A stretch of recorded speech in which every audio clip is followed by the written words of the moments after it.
रहे हैं हुंकार 24/7 और मैं आपके साथ रेणु चौहान। इस वक्त हम मौजूद हैं बदोपुर में और हमारे साथ मौजूद है निगम पार्षद तरुण कुमार जी। इनसे हम बात करेंगे क्षेत्र की समस्याओं को लेकर, राजनीति को लेकर। सर, आपका हुंकार 24/7 में बहुत स्वागत है। धन्यवाद। सर, अभी बदोपुर में सबसे बड़ा मुद्दा था टंकी रोड, जिनका काम जो है विधायक जी ने पूरा करवा दिया है। तो 2-3 साल में एक रोड का काम किया है, तो बहुत ज़्यादा टाइम नहीं है।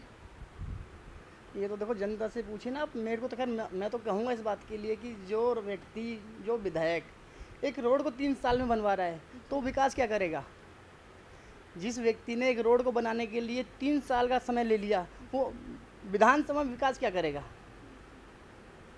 सर, आपने अपने क्षेत्र में अभी तक क्या क्या कार्य कराए हैं और क्या क्या होने बाकी हैं? फिलहाल तो देखिए, मैं आपको बता दूं, मैं अपने वार्ड में जो एक विधायक पूरी विधानसभा में करा रहा है वो कार्य मैं अपने वार्ड में करा रहा हूं। जो अथोराइज एरिया है, जहां पर एक नगर निगम का पैसा, जो निगम पार्षद का पैसा जहां लग सकता है, मैं अपना पैसे को वहां पे लगा रहा हूं। जो भी काम मेरी समझ में आते हैं, जो पब्लिक मेरे को शिकायत दिखाती है, बताती है, मैं उस काम को करा रहा हूँ। सर, बरसात के समय पे आपके अपने वार्ड में जो साफ़ सफाई की तस्वीरें थी वो साफ़ हो गई थी।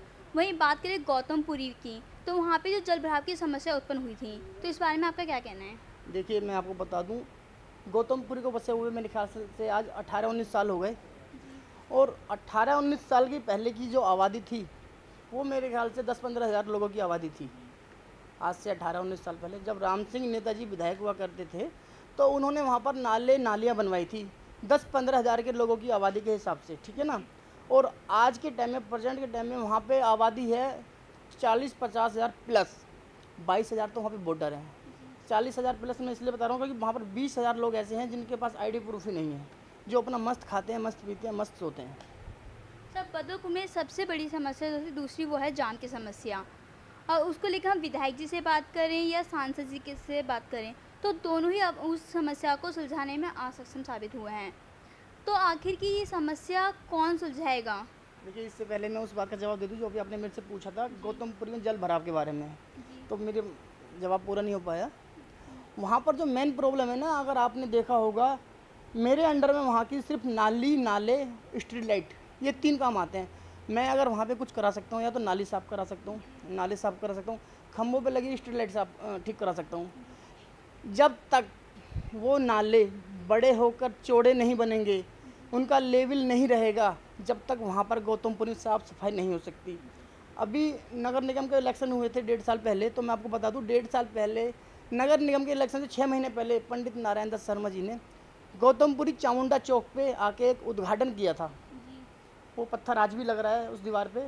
उस पत्थर में लिख रहा है समस्त गौतमपुरी की नाले नालियों का नवीकरण, मतलब नाले नालियों को नए तरीके से बनाया जाएगा। और मैं आपके कैमरे के माध्यम से नारायण दत्त शर्मा जी से पूछना चाहता हूँ, इलेक्शन के समय आपको गौतमपुरी याद आई कि बदरपुर विधानसभा में गौतमपुरी नाम की कोई जगह है जहाँ पर आपने निगम के इलेक्शन से 6 महीने पहले नालियों का काम करवाया। क्या आपको उसकी जानकारी है उन नालों का काम किस तरीके से हुआ है? उन नालों का काम इस तरीके से हुआ है कि जिस समय वो नाले बन रहे थे, 15 दिन में 2-2, 3-3 बार उस नाले की दीवारें नाले में गिर गई। जब हमने ठेकेदार से कंप्लेंट करी तब उस काम को उन्होंने फिर से दोबारा तैयारी से करा, और जो मलबा नाले के अंदर पड़ा हुआ है या गिरा था वो आज तक पड़ा हुआ है। पब्लिक हमसे कहती है कि नाले की सफाई नहीं हो रही। जब हम अपने कर्मचारी भेजते हैं तो उनमें से मलबा निकल रहा है, ईंट रोड़े अद्धे निकल रहे हैं। जिस समय पंडित नारायण दत्त शर्मा जी इस नाले को बनवा रहे थे, तो क्या उनका फ़र्ज नहीं बनता वो आके इस नाले को चेक करें कि इसका काम कैसे हुआ है, किस तरीके से हुआ है? जब आप अपना काम सही तरीके से नहीं करवाओगे तो बरसात में तो ऑटोमेटिक समस्या आनी है। उसके अलावा देखिए, मैं आपको बता दूं, मैंने इलेक्शन से बरसात से 1.5 महीने पहले, अभी 1.5-2 महीने पहले, पीपल चौक और मीट चौक, जो गौतमपुरी के जहाँ से पूरा आउटफॉल जाता है पानी का, वहाँ पर जेसीबी से खुद खड़े होकर मैंने वहाँ पे काम करवाया, जिससे कि बरसात में पानी ना भरे। लेकिन कुदरती, कहते हैं ना, प्राकृतिक पावर, कुदरत के पावर के सामने सब धरा रह गया। गौतमपुरी क्या, पूरी दिल्ली में, पूरे एनसीआर में पानी भर गए, तो सब आपके सामने ही है। सर, जो बदोपुर की दूसरी सबसे बड़ी समस्या है जाम की समस्या, जिसके लिए विधायक जी और सांसद जी अभी तक कोई काम नहीं करा पाए, ना ही इसका कोई समस्या का समाधान निकाल पाए, जिससे कि यहाँ की जो आम जनता है, आने जाने वाले जो लोग हैं, उनको इस समस्या से राहत मिल सके। तो आखिर इस जाम की समस्या को कौन सुलझाएगा, कौन इसका निदान निकालेगा? इसका समाधान करेंगे श्री राम सिंह नेताजी, जी। जिस समय वो विधायक बनेंगे। मैं आपको बता दूं आपके कैमरे के माध्यम से, एनटीपीसी की दीवार 30 फीट पीछे, एनटीपीसी की दीवार 30 फीट पीछे अगर उसको किसी ने पीछे कराया, वो सिर्फ राम सिंह नेताजी है, ना कि कोई दूसरा नेता। मैं किसी का नाम नहीं लेना चाहता। किसी भी नेता ने ऐतिहासिक कार्य अगर कोई करा है पूरी विधानसभा में, आप मेरे को बता दीजिए, मैं आपके कैमरे के माध्यम से पूछना चाहता हूँ। और नहीं तो मेरे से लोग पूछे कि राम सिंह नेताजी ने ऐतिहासिक कार्य क्या करा है पूरी विधानसभा के लिए, मैं आपको बताऊँगा। देखिए 30 फीट पीछे एक एनटीपीसी की दीवार को पीछे ले जाना किस लिए? कि जनता को जिस जाम का सामना करना पड़ता है सुबह और शाम, उस जाम से मुक्ति मिले, छुटकारा मिले। राम सिंह नेताजी ने उस दीवार को 30 फीट पीछे करा दिया। अगर आप फ्लाईओवर के ऊपर चढ़ के देखोगे ना, और अब आपने इस कैमरे से शूट करोगे तो आपको दिखाई देगा जो मोड़ है, 1 line 2 line 3 line 4 line 5 6 line auto वाले एक लाइन से लगा देते हैं। आगे पूरा रोड खाली रहता है और पीछे पूरा जाम रहता है। इसका जिम्मेदार कौन है? इसका जिम्मेदार प्रशासन है, और प्रशासन के साथ साथ पंडित नारायण दत्त शर्मा विधायक जी हैं। सर, जो सांसद जी हैं रमेश बिधूड़ी जी, उनके विकास कार्यों से आप कितना संतुष्ट हैं? मेरे ख्याल से तो हमारी विधानसभा में और मेरे वार्ड में, खासतौर में अपने वार्ड की कहता हूँ, मेरे विधानसभा में तो एक भी ऐसा कार्य नहीं हुआ जिससे कि मैं संतुष्ट हूँ उनके काम से। सर, 3.5 साल में विधायक जी ने बदोपुर में बहुत से कार्य कराए, और जो है कि उनके जो कार्य हैं वो कराए तो गए हैं, लेकिन उनके कार्यों से अभी भी जनता नाखुश है, क्यों? मैडम, जो वो विधायक साहब जो कार्य करा रहे हैं वो काम तो मैं भी अपने वार्ड में करा रहा हूँ। गलियाँ बनवाना, नाली बनवाना, नाले बनवाना, ये काम तो मैं भी करवा रहा हूँ। विधायक का काम होता है अपनी पूरी विधानसभा में ऐसा काम करना जिसे पब्लिक याद रखे। गलियाँ नालियाँ बनवाना, इसको कोई याद नहीं रखता, इसको तो सब भूल जाते हैं। ये तो हमारा फ़र्ज बनता है कि हम जनता को वो सुविधा दें जिस काम के लिए जनता ने हमको चुन के भेजा। अगर हम उस काम को भी ना करवा पाएँ तो क्या फ़ायदा? आप एक ऐसा काम बताइए ना जो पंडित नारायण दत्त शर्मा जी ने जनता के हित के लिए करा हो, काउंसलर से हटके। ये जो नाली बनवा रहे हैं, नाले बनवा रहे हैं, इसको तो आप बदरपुर गांव में चले जाइए, ताजपुर पहाड़ी पे चले जाइए, जहाँ भी लोगों ने समस्या मेरे को बताई वहाँ पर मैं काम करा रहा हूँ। सर, अभी हाल फिलहाल कुछ टाइम पहले बीजेपी के एक नेता ने आपके कामों की बात करी थी, तो उनका ये कहना था कि आप जो है राजनीति में कमज़ोर हो, आप अपने मतलब क्षेत्र में विकास कार्य कराने में सक्षम नहीं हो। आखिर ऐसा क्यों? देखिए, मैंने वो इंटरव्यू देखा था उनका, मेरे बड़े भाई हैं वो, मैं उनकी इज्जत कर रहा हूँ, ऐसी बातचीत नहीं है। लेकिन मैं उनके थोड़ा इस बयान से थोड़ा असंतुष्ट हूँ। आपने उनसे पूछा था कि आप तरवन कुमार निगम पार्षद के कितने काम से संतुष्ट हो, तो उन्होंने कहा कि एक तो वो नया है।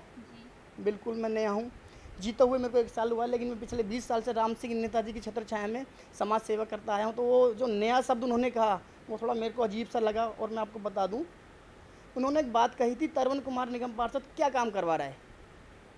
गलियाँ बनवा रहा है, नालियाँ बनवा रहा है, सड़क बनवा रहा है, ये तो हर कोई काम करवाता है। तो मैं आपके कैमरे के माध्यम से उनसे पूछना चाहता हूँ, बड़े भाई साहब, काउंसलर हो नाली बनवाएगा, एमएलए हो गलियाँ बनवाएगा, पार्क बनवाएगा, एमपी हो वो भी इस काम को करवाएगा, तो पैसा तो सरकारी देती है। आपने कहा था पैसा सरकार देती है, बिल्कुल पैसा सरकार देती है। अनोखे तरवन कुमार को पैसा सरकार नहीं दे रही है, काउंसलर, एमपी, एमएलए, मंत्री, इन सबको ही पैसा सरकार देती है। अगर आपकी जानकारी में ना हो तो मैं आपको बता रहा हूँ। सर, क्या ऐसा नहीं हो सकता कि क्षेत्र के विकास के लिए 5 वार्डों के पार्षद और विधायक एक साथ मिलकर काम करें? बिल्कुल हो सकता है, नियत हो काम करने वाली, नियत हो काम करने वाली। मैं आपको बता दूं, अभी 2 महीने पहले कुछ लोग, 2 महीने पहले के 4 महीने पहले मेरे पास कुछ लोग आए थे। उन्होंने मुझसे कहा था कि सर मेरे आपके वार्ड में बरेजा सदन मार्केट है, आप यहाँ पर सीवर लाइन डलवा दीजिए, आप जैसा कहोगे हम आपकी सेवा कर देंगे। मैंने उनको स्पष्ट कहा, भैया मैं वहाँ पर काम नहीं करा सकता, अनऑथराइज कॉलोनी में, एरिया में मेरा पैसा नहीं लग सकता। उसके 3 महीने बाद, 2 महीने बाद मैंने वहाँ पर देखा कि उस बरेजा सदन मार्केट में काम चल रहा था सीवर लाइन का। मैं आपके इस कैमरे के माध्यम से पूछना चाहता हूँ पंडित नारायण दत्त शर्मा जी से, पंडित नारायण दत्त शर्मा जी जो बदरपुर विधानसभा से विधायक हैं, आखिर आपने बरेजा सदन मार्केट में ऐसा क्या देखा जो आपने वहाँ पर सीवर लाइन डलवाए? मैं आपको बता दूँ, उस मार्केट में 50 दुकानें नहीं हैं, 2 मार्केट में 50 दुकानें नहीं हैं। वो मार्केट वाले सुबह आते हैं 10 बजे और शाम को चले जाते हैं 6 बजे। इसीलिए मुझे नहीं लगता कि जो सीवर लाइन उन्होंने वहाँ पर डलवाई थी उसकी वहाँ पर ज़रूरत थी, वहाँ पर उनकी ज़रूरत नहीं थी। अगर वो सीवर लाइन डलवाते तो मैं बता दूं, गौतमपुरी जो सबसे अहम मुद्दा है, सबसे बड़ा पॉइंट है, अगर वहाँ पर सफाई आप लोग देखना चाहते हैं या वहाँ की जनता देखना चाहती है, जब तक वहाँ पर सीवर लाइन नहीं पड़ेगी वहाँ पर विकास कार्य आपको कुछ नहीं दिखाई देगा।